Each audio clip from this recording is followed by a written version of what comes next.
Setiap kita dipanggil untuk memberikan berkat bagi keturunan kita. Berkat itu bukan hanya berbicara hal yang materi atau aset atau segala apa yang kita miliki sebagai fasilitas, tetapi juga blessing, berkat berupa doa berkat, ucapan berkat, dan teladan hidup menjadi berkat. Itu merupakan warisan yang tak terhingga nilainya.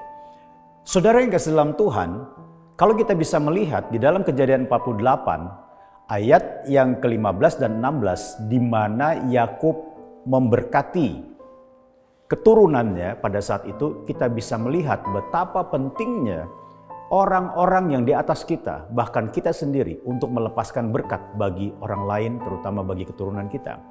Kita lihat di dalam ayat ini, sesudah itu diberkatinyalah Yusuf, katanya, nenekku dan ayahku Abraham dan Ishak telah hidup di hadapan Allah. Allah itu sebagai Allah yang telah menjadi gembalaku selama hidupku sampai sekarang.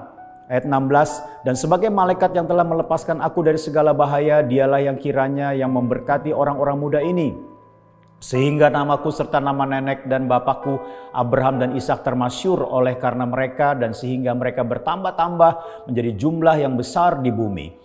Bagaimana warisan rohani ini dipersiapkan? Kita bisa melihat bahwa untuk memberikan warisan rohani, kehidupan kita juga perlu dipersiapkan. Yang pertama adalah hidup di hadapan Allah. Bagaimana caranya? Artinya kalau kita baca dari pernyataan Yakub tadi, kita bisa melihat bahwa selama hidupnya dia menjadikan Tuhan sebagai gembala. Dia adalah domba atau kawanan domba yang berada di dalam tuntunan seorang gembala yang agung, yaitu Bapa di surga, yaitu Tuhan yang dia sembah.